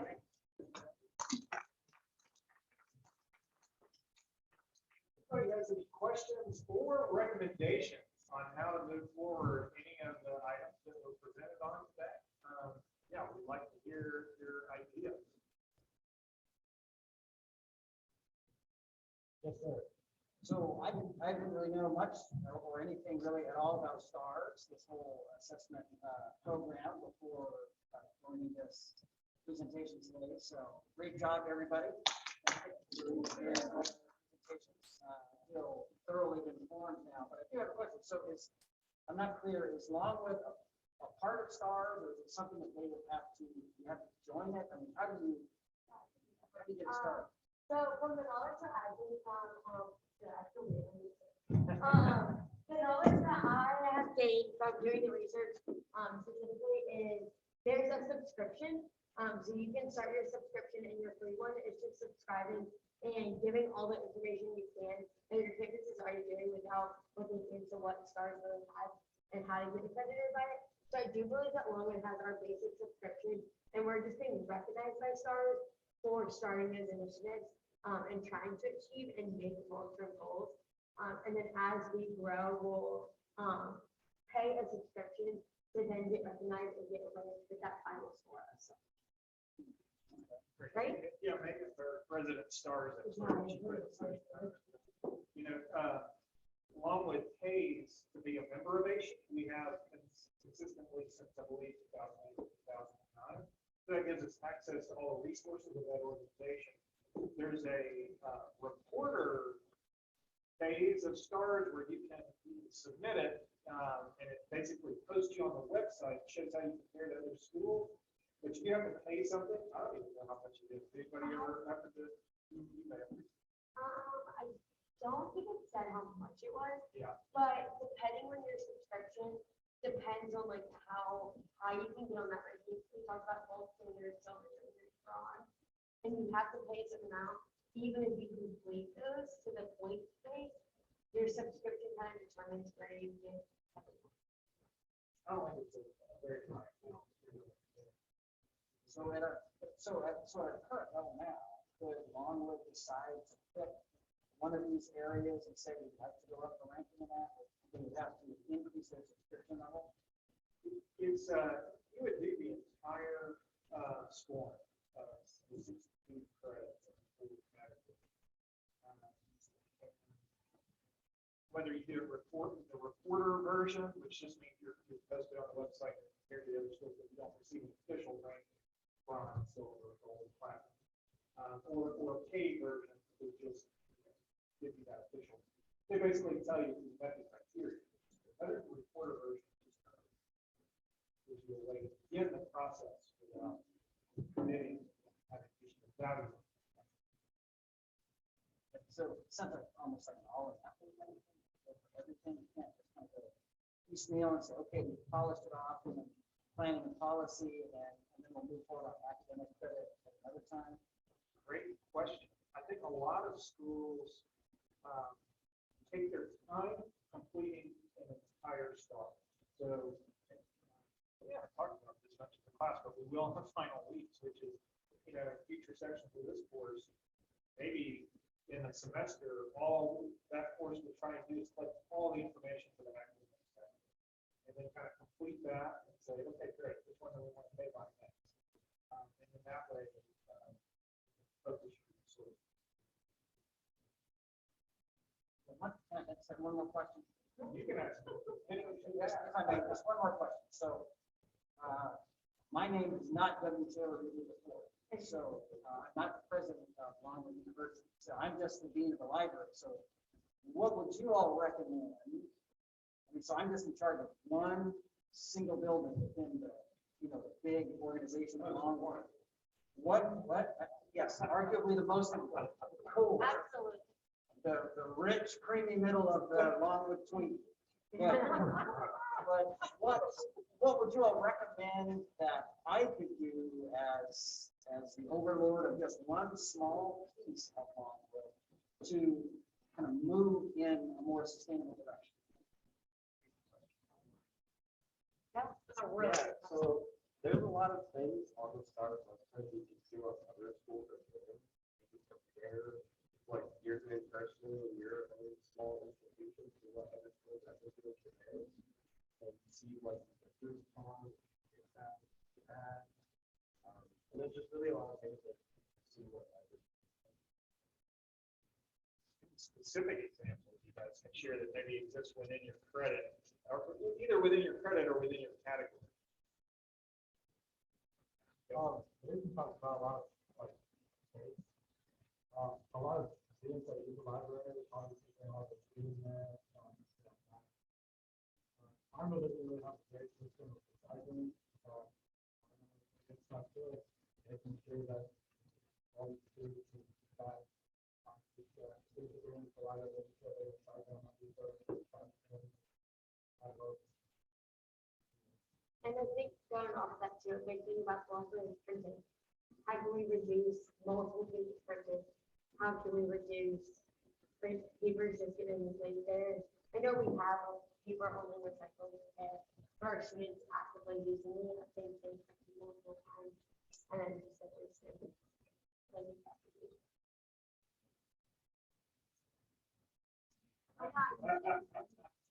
Nobody suggested yet, wouldn't it be better if Panda Express was located inside the library? Oh, absolutely. It seems like it's all around. Absolutely.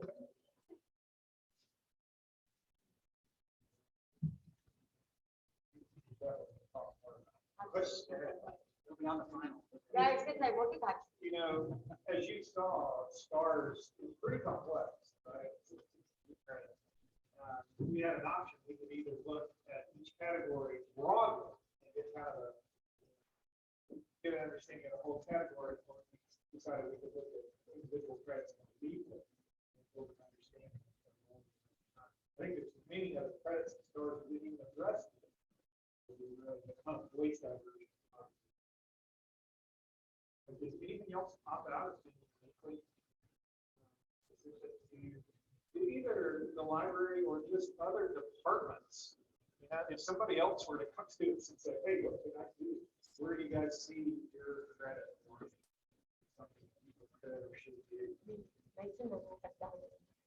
So, I mean, we could talk about it all day, we'll hear all of that, like that's a department that STARS really focuses on, like in-depthly, just as a department. Yeah, do you have a question?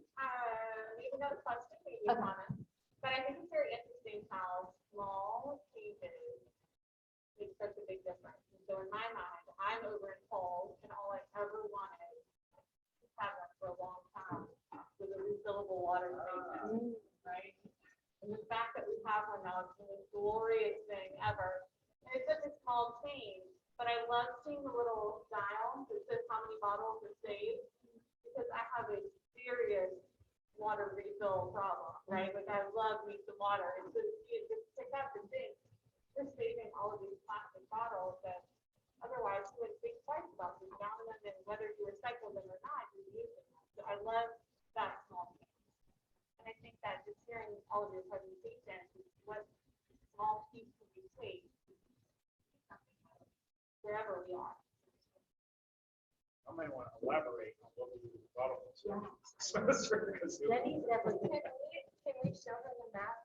Yeah, please do. Yeah, I think that's a great idea. Yeah, I can. It's a wide story. And my first response to what you said is, would you be willing to record a lot of what you just said and elaborate on how special that is? Whose was it? Little video, because we're gonna have a. Oh, I found it. I No, found I don't like recording video. But I would love to. Because honestly, I knew there were just a few, honestly, just a few buildings across campus that have that. There's two of them. And there's two of them. So Christina and Jenny really kind of focused on this, but our whole beginning half of our semester was based on this. So it's an interactive map, and the water droplets represent water bottle fill stations. And then the orange droplets will represent just water fountains on campus. So we went through and took pictures, which is honestly what we think is the most important part. Oh, that's a water fountain. Pause, please. I did click on the wrong one. Pause, please. This one. We'll go this. So I think that's like the most helpful part is like it takes a picture of it and then it also tells you like what room it's near. So this one was next to the elevator in that building on the second floor. So our hopeful goal is to be able to get this out to students on campus, and it will then help people find water bottle fill stations or encourage people to use them a lot more. Are they in each building? We have, not every, we're getting there. Much of the remainder of the semester actually is going to be focused on this, ironically, because we collected more data than has ever been collected on this before. I think I saw your students there. Oh, that's Yeah, great. that would be. And using a rather unique technology, your phone, so all the data went into a phone, it's in a permanent geospatial database that can be updated. And then every green ticker counter for bottle fill station. So we've been so busy with STARS, we haven't even synthesized that into some data visualization, what the findings are, which buildings are in, where the gaps are. Along with the data from what the green ticker counter was, and then 2 weeks later to see which ones are actually being used, and which ones might not be used as much. Just to kind of back up the idea that we need them more on campus, because we all know in Los Angeles, the brand new national park, they have one in the entire building, essentially of all. Like, why wasn't there more in that one? So like that's what we're trying to propose with is the need for more and share with their data that they could. I love the most on it. Sure, we can track down that. Oh, yeah. Your story will inspire other people to want that in their building too. That's what we're hoping.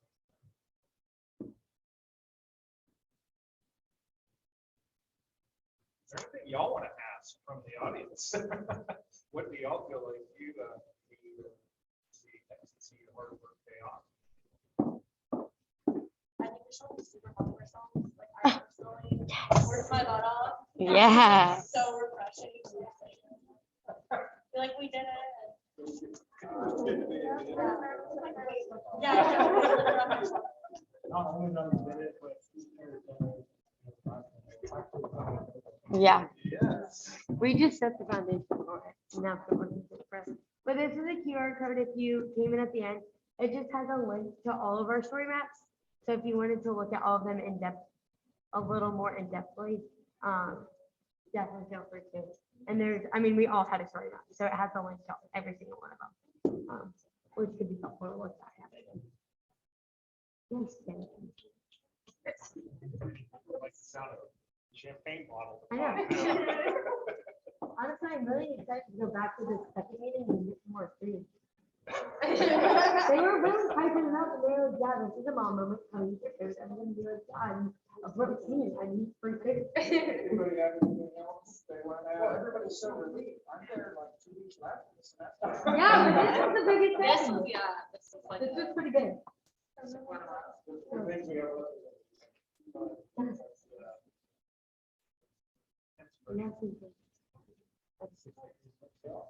I feel like we should wrap this up.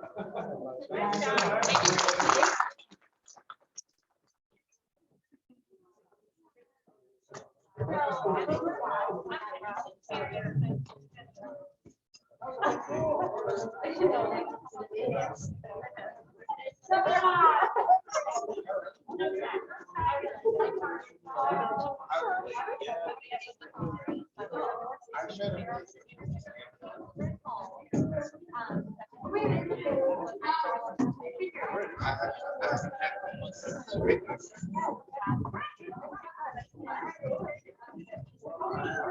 Yeah, I mean, that's the goal. This year was kind of like.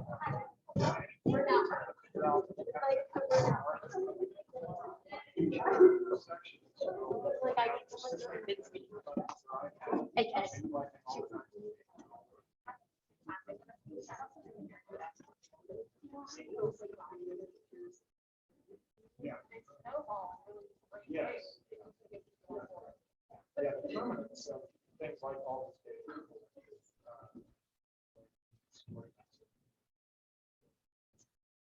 Let me write down your name. I have a horrible memory. If I don't, I'll. Jenny, I want to get a picture. Excuse me, Jenny has a secret.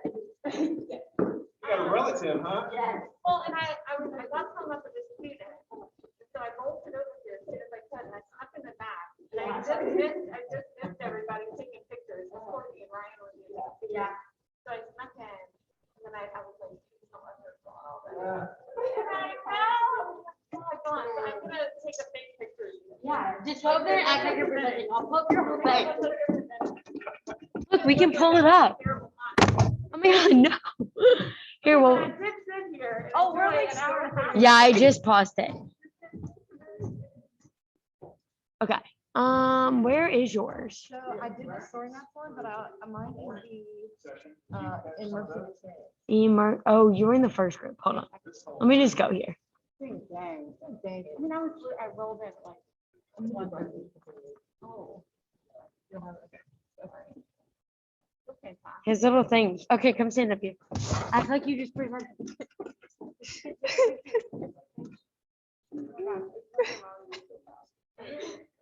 Just act like you're talking to me. Come Come up here and be expressive. Yay.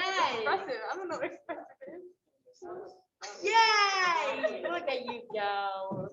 We're not posing Jenny Johnson. That's that one. Yeah. Yes, that's a Good job. Nice job. That was really great. Okay, you ready to rock? Right? That's good. Are you going over to the?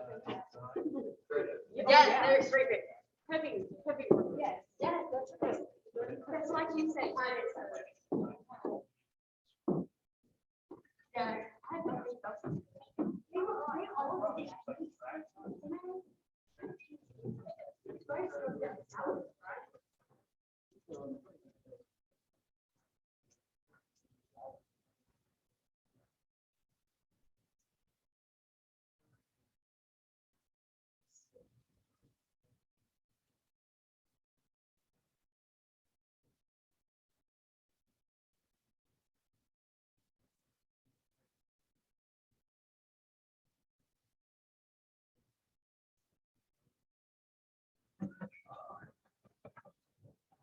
You're lucky.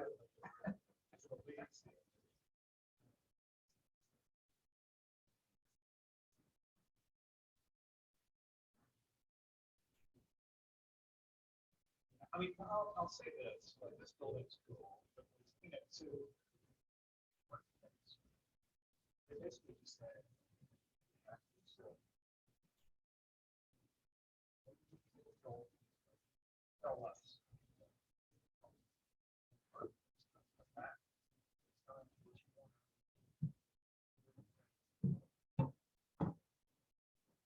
That's how a lot of the works, but like this building is, I don't know. Presumption. They had to cut down a couple of trees.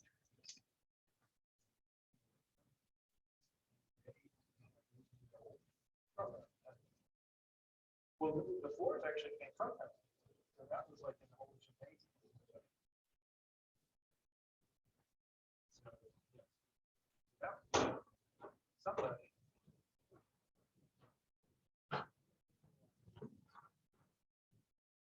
But none of that's right. That's not the future. It's part of that. Just pick out.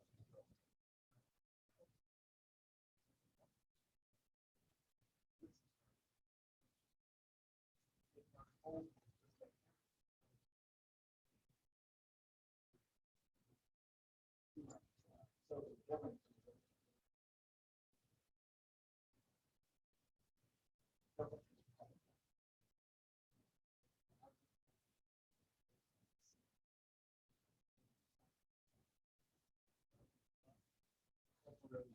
Some of the things are cool. Everything.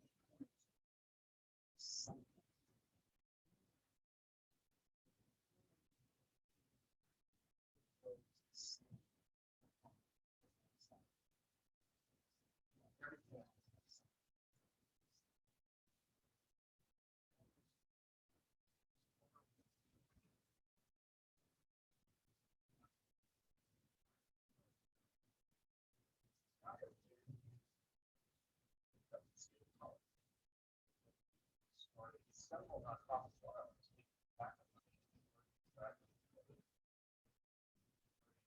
back of pharmaceutical plant. Selling stuff. Super cool. The other thing that started this market. It's like now select cuts.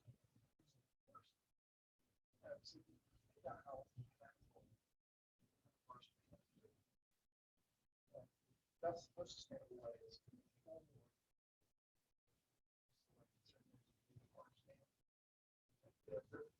I haven't seen the building. It's just a square.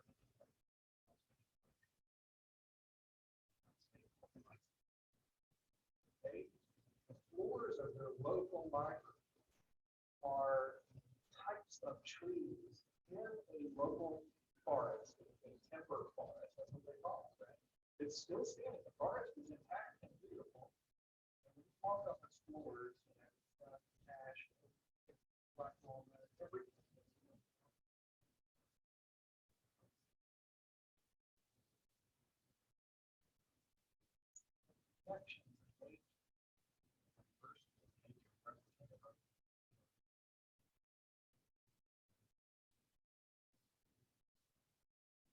It's good. So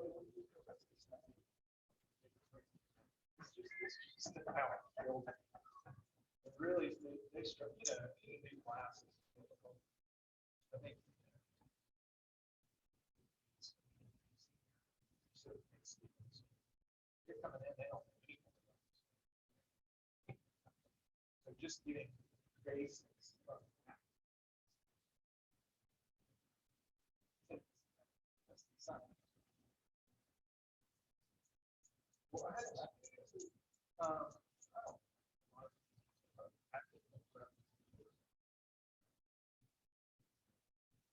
I would say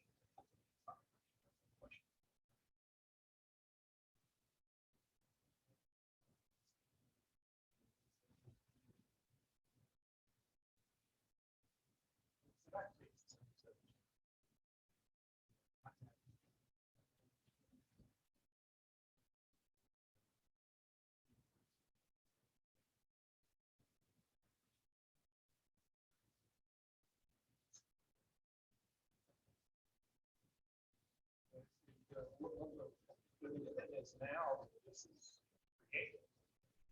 This is the research, the next class. Will be looking at this, you know what I mean? Yeah, so every year it's just going to be what happens. So it's all about.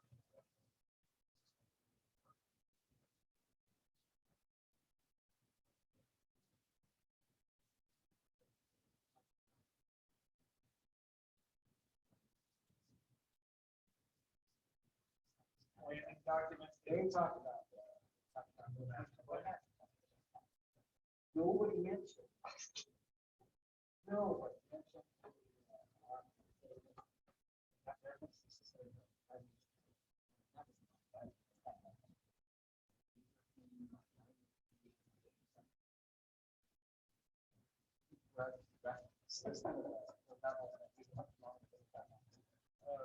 Yeah, so like for every single one of these things, I get everything that I have. So like here,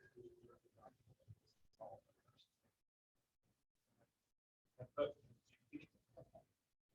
I think that will. But and then yeah, and then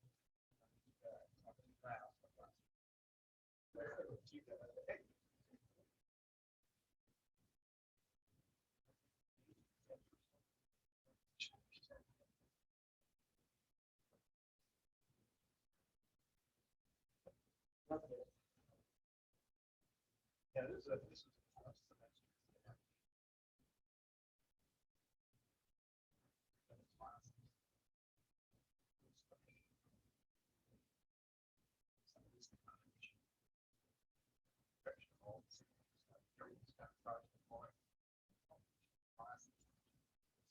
Okay, let's take a test and see what you learned.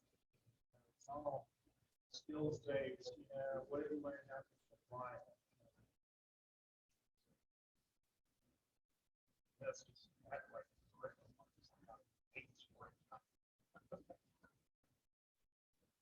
Yeah, I think they'll be really. And, you know, and the problem here is they're really designed to display.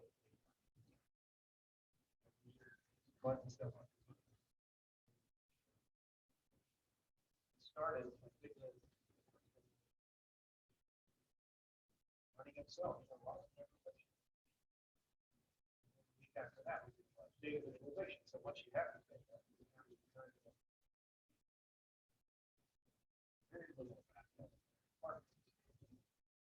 You have to want to share data collection.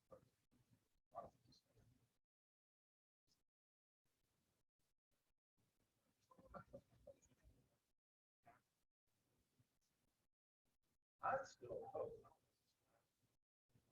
Yeah.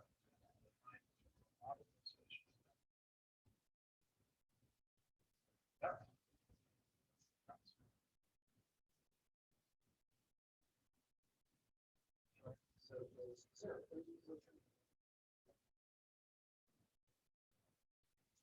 have a license, and those tools, there are so many useful tools on there. Once you get into the dashboard,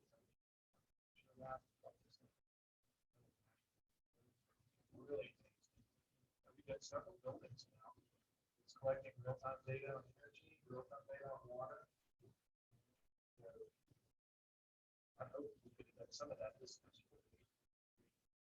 And these story maps, real-time data.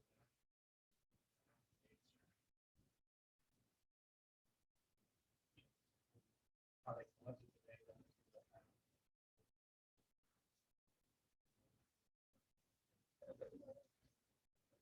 They don't know how to set up the data collection. Like I'm doing that in the background. I think they learn.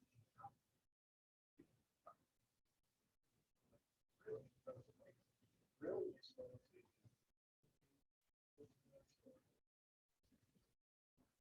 tells a story.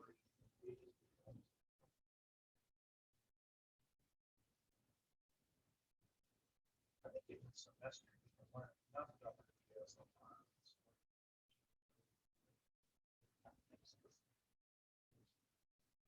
That's my holding this meeting session. want you to be able to do a good job. But it is an online resource. Create a data visualization. Ideally, they'd be able to show that to them. You know, these would be like a little portfolio. That is an experience I've hired before. And the reason I hired them is the experience that they had on a student project. That's what I'm looking for. Yeah, they can show something that's actually done. Yeah. Concrete products. You going to the dinner tonight and all that? No? Oh, man, I'm way too better. But I guess I'm special. I guess I'm paid and expected to be there. Because I'm not teaching full time.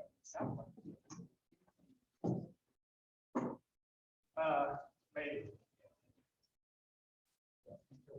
I will. I'm going to keep my head up. Thanks again. It was really good to see you. Hope to catch up with you sometime.